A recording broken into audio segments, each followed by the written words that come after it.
I agree with that. Even just in general, as a striker, you need that composure. And something I've said about Darwin Nunez, even before he joined Benfica, was that he is a great finisher, but at times his game looked too raw. I don't know if he's going to touch upon his build-up play, his one-on-one ability, which I also think he can definitely improve on. But his composure is definitely something very, very important for him. And it's kind of hard to say composure as well, because I thought his finishing in his second year at Benfica was superb, especially in the Champions League. His finishing in the Champions League on his second year at Benfica was superb. So if he... Okay, coming into the start of the season, one of the players with the biggest eyes on them is Darwin Nunez. It has to be Darwin Nunez because he is at one of the biggest clubs in England. Some would argue the biggest club in England. I wouldn't do so myself, but Liverpool is definitely up there with the likes of Man United and Arsenal. A team that's looking to compete once again. A team who in the last 5 years have won the Champions League, have won the Premier League. They've won it all. They underperformed last season. They're wanting to come. They're looking to come once again into this year and hit the ground running. So you have to look at their striker, Darwin Nunez. Is he going to perform or not? We'll see. We'll see after the video. When Darwin Nunez signed for Liverpool, there was nothing but excitement. Despite the Facts. Facts. There was nothing but excitement because of the way Darwin performed in his second year at Benfica. He was amazing. He was amazing. As a Benfica's fan, as someone who follows Benfica, as well as other leagues in Europe, of course, what Darwin did in his second season was incredible. That's why the hype was so high. But last year, this guy was mid. a massive €75 million paycheck sent to Benfica, Liverpool fans felt they had a proven goalscorer, signing for a team that scores goals for fun, and it was rival fans who were worried. 6 months later, those worries from I wasn't worried. League sides have all but disappeared. Yet, you'll hear chants of Nunez from every corner of a stadium where Liverpool fans reside, and nothing but belief in the Uruguayan every time his name is mentioned. Perhaps they see something we don't, or they're hanging their hat on the fact that for the last 7 years, Klopp's regime has been superb in the transfer market. You have to back your players.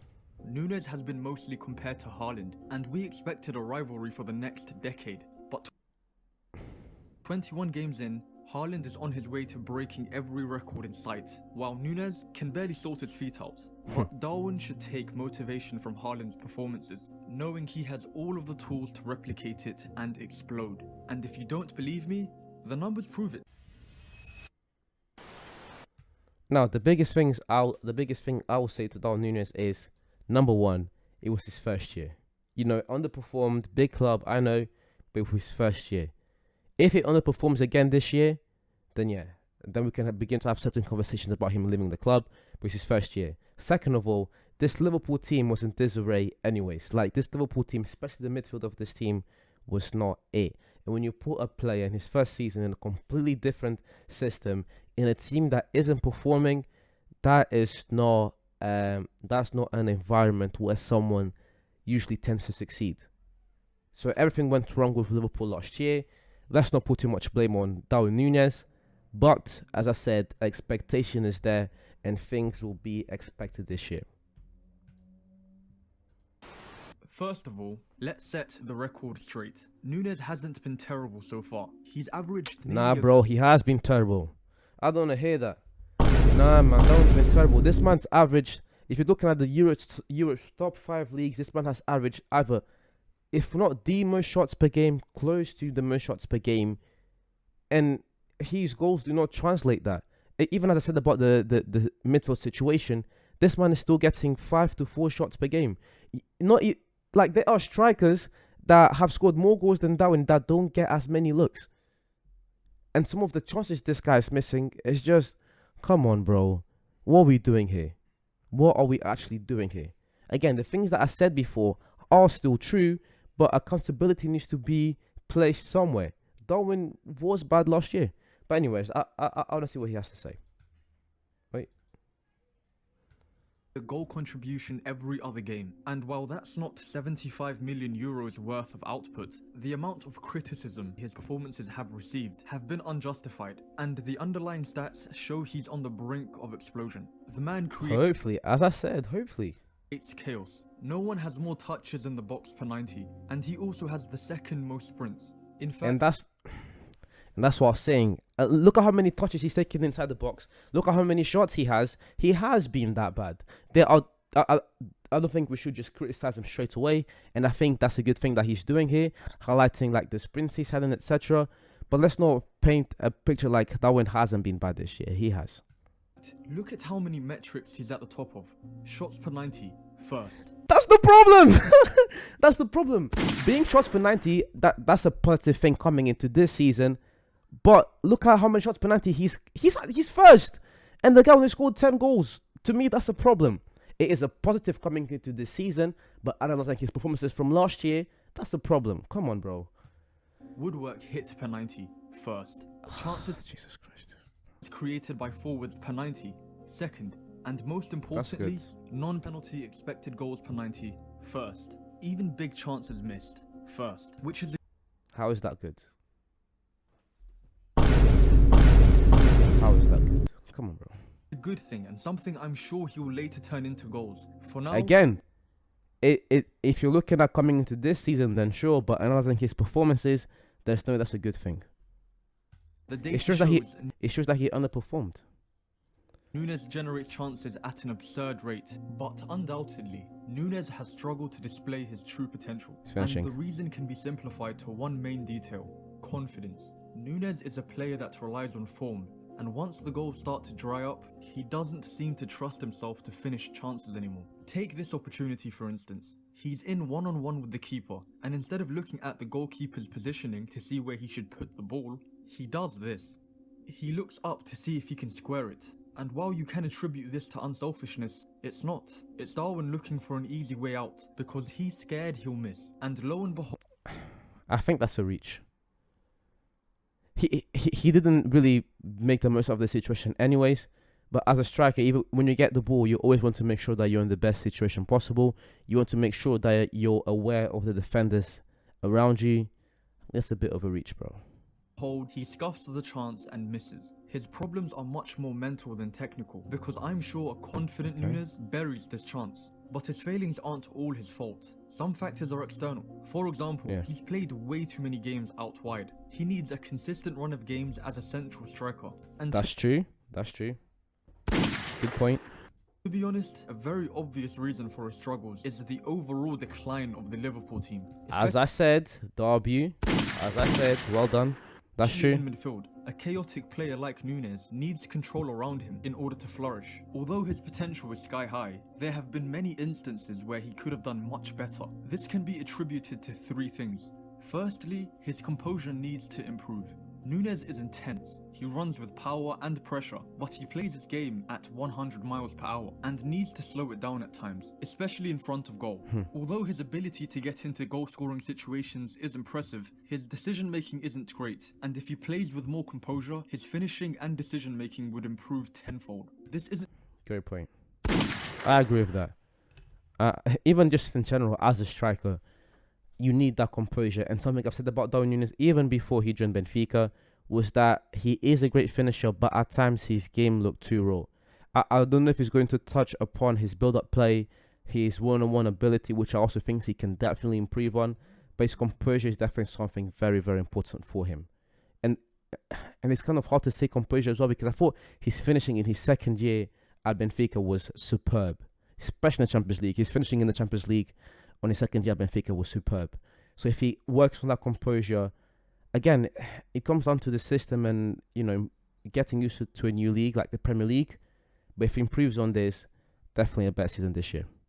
isn't just in terms of on the ball, but off the ball too. He sometimes is susceptible to losing his head and getting a red card, or allowing the player or the crowd to dictate his actions, and he just needs to calm down. Secondly, his technical level needs to be more reliable. This was something that was even in... I remember having these debates on the PC4U podcast. I remember having these debates with my friends. Darwin's overall game, his build-up play, his technical ability, in terms of 101, in terms of passing, build up, isn't the best. His finishing, especially in his second year, was superb, as I said. That's why Liverpool went on to splash so much money on Darwin. He was insane, but his overall game definitely needs mending. To say it's bad, as we've seen with his delightful first-time finish in the FA Cup, he just needs a constant What a finish. in order to trust his Run it back. That's a finish. technical level needs to be As I more said, reliable. Darwin's best attribute is his finishing. This isn't to say it's bad, as we've seen with his delightful first-time finish in the FA Jeez, Cup. that's He just tough. needs a constant feel for the ball in order to trust his technical abilities. Finally, in my opinion, he does too much. Klopp demands too much of the Uruguayan, and if he wants to bring the best out of him, he needs to limit Nunez's role. Like Haaland, he shouldn't be involved in general play too much, and should just run off his man and stay on the last shoulder. Jurgen, play to his strengths and reap the rewards. But that's the thing. That's not the way Jurgen Klopp likes to play. That's not the way Klopp likes his strikers to play, especially when he's been used to a play like Firmino. And then there's two options here. Either Klopp concedes and just changes his system, and especially when you have now a play like Szoboszlai and McAllister, where you let those two cook and create the chances. Or if you're going to continue playing with the same system, you need to be aware that Darwin can't do all of that. And this was one of the criticisms I had for Klopp last year. I still think Klopp is one of the best managers to ever play in the Premier League, to ever coach in the Premier League. I still think he's the second best manager behind Pep over the last 5 years in the Premier League. But the only problem last year that I had with Klopp was that he wasn't as willing to adapt as he should have to see his team succeed. Hopefully this year that changes, In fact, his which is definitely going to benefit Darwin. time at Benfica is clear proof of three things. Nunez can finish in devastating fashion. Yeah, He's bro. His finishing is, I think as a finisher, he is one of the best strikers in Europe. I think that. As I said, that second year at Benfica was insane. a complete goal scorer capable of all types of goals, Yeah. and he can do so at the highest level. In terms of finishing ability, Nunez has been wrongfully diagnosed with a case of always has chances but never takes them. But in his later season in Benfica, he was the most clinical striker in Europe. He had 26 goals from just 18.4 expected goals. Partner this up with the fact he always generates high expected goals in open play, and you have a recipe for someone who is destined to blow. The range of goals was also an encouraging sign. He scored headers, he scored tap-ins, he scored from long distances, and as a runner in behind. Some may argue it was just the Portuguese league, but he scored and performed in the Champions And League. that's the thing. As I said, it was the Champions League that made Liverpool splash out the cash. So coming into this season, it's like if you, I think he's made a very good point here that I didn't even think of, is Klopp needs to let go of that need of playing in a certain way. Like Darwin is not Firmino. His technical ability is not as good as Bobby. You need to change your system to allow Darwin to simply focus on scoring. And that's, I think, how you get the best out of Darwin this year. last season too. He had 6 goals in the Champions League last year alone, including goals against Barcelona at home and Liverpool at Anfield. A player who's capable of trouble a defence with the quality and physicality of Van Dijk and Konate can do so against any backline in the world. Nunez has all of the tools to become prolific. There's a big demand for number 9s with physicality and movement, and the profile most similar to Nunez is Erling Haaland, but again, they vary in terms of mental strength. Chill. I mean, when Nunez missed chances, he began to second guess himself in front of goal every time. Compare that to Haaland, who missed a completely open goal on his debut to lose City a final, but then goes on to score a brace on his Premier League debut against West Ham the following weekend. Haaland's mindset is rock solid and is a big contributor to his 25 goals in the league and counting. Nunez is also very similar to Victor Osimhen, yet no one complains. This is where I disagree.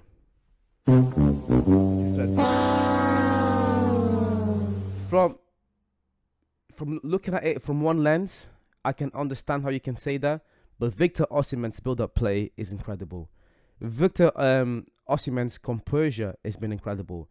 I don't think they are that similar. They're similar in the in the fact that the range of goals is quite diverse. They are very good finishers, but I wouldn't really put Osimhen and Darwin in the same pot. Let's say. I think Osimhen's game is much more complete, like considerably more complete than Darwin's. Of Osimhen's lack of visual aesthetics when he plays for Napoli. In fact, Chelsea and Man United fans alike are desperate for a signature. People should remain patient with Darwin because a composed and confident... Definitely need to stay patient with Darwin because the upside is out of this world, and we've seen the upside already at Benfica. Darwin Nunez is a world-class world beater. As always, like and subscribe if you like the video. If you don't agree with anything I said, I will leave the link to his channel in the description. I think he's done a good job here. A few things that I disagree with, but this is football. It's human nature. You'll disagree at times, but that doesn't take away from the fact that this is a good video. I'll leave the link to his channel in the description if you're not going to show him some love afterwards. Now, this is the end of this video. Also, I think I've said everything I wanted to say about Darwin. Hopefully he succeeds. Even as a Man U fan, I still look at Darwin with a kind eye from those Benfica years. I hope he succeeds, man. I really do. He succeeds. But anyways, guys, thank you very much for watching the video until the end. Please leave a like, comment, subscribe, share. Do all those things to help me grow this channel. You're much appreciated. And I'll see you soon.